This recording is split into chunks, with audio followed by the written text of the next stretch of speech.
আমি আগেই বলে নিচ্ছি, যাদের হাড় দুর্বল তারা আমার এই ভিডিওটি দেখবে না। তারপর যদি হাসতে হাসতে লুঙ্গি খুলে যায় তাহলে কিন্তু আমি দায়ী না। তো একটা লোক বিয়ে করলো, অনেকদিন হয়ে গেছে কিন্তু তাদের বাচ্চা হচ্ছিল না। তাই সে এক ফকির বাবার কাছে গেল দোয়া চাইতে। তখন ফকির বাবা বলল, যা তোকে দোয়া করে দিলাম, খুব তাড়াতাড়ি তোদের সন্তান হবে।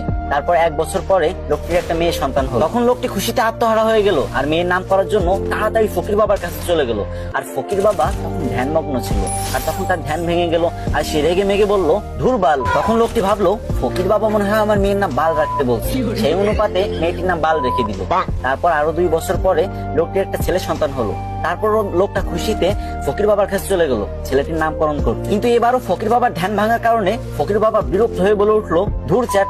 তখন লোকটি ভাবলো, ফকির বাবা মনে হয় আমার ছেলের নাম চ্যাট রাখতে বলছে, তাই সেই অনুপাতে ছেলের নাম চ্যাট রেখে দিল। তারপর আবার কিছুদিন পরে লোকটির একটি ছাগলের বাচ্চা হলো আর সেই লোকটি ছাগলের বাচ্চা নামকরণ করার জন্য ফকির বাবার কাছে চলে গেল।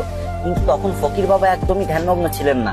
আর যখন দেখলো ছাগলের নামকরণ করার জন্য তার কাছে আসছে, তখন সে প্রচন্ড রেগে গেল আর বললো, তুই একটা ছাগলের নামকরণ করার জন্য আমার কাছে আইসোস, যা তো ছাগলের বাচ্চার নাম পুটকি রেখে দিল। তারপর ছাগলের বাচ্চার নাম পুটকি রেখে দিল। তারপর ছেলে মেয়ে বড় হলো। তারপর লোকটি তার মেয়ের জন্য বিয়ে ঠিক করলো। কিন্তু যখন মেয়েটির জামাই বিয়ে বাড়িতে পা রাখলো তখন সবাই চিৎকার করে বলতে লাগলো, এই বালের জামাই আইছে, বালের জামাই আইছে, তাড়াতাড়ি ওরা বরণ কর, আমাকে বালের জামাই আইছে। এই শুনে তো জামাই রেগে মেগে বিয়ে করবে না বলে বাড়ির দিকে রওনা হলো। তখন শ্বশুর সামনে এসে বলল, বাবা তুমি রাগ করো না গো, তুমি তো আমার চ্যাটের মতোই। এটা শুনে তো জামাই আরো রেগে গেল আর বিয়ে করবে না বলে আবারও বাড়ির দিকে রওনা হলো। ঠিক তখন শ্বশুর মশাই এসে জামাইয়ের হাত ধরে বলল, বাবা ও বাবা, তুমি আমার পুটকির 1 টুকরা মাংস না খেয়ে কোথাও যেতে পারবা না বাবা। এই কথা শুনে জামাই বেহুশ। আর আমি জানি আপনি এখন হা হা করে হাসতেছেন আর এটা ভাবতেছেন যে আমি ভিডিও করার সময় হাসলাম না কেন।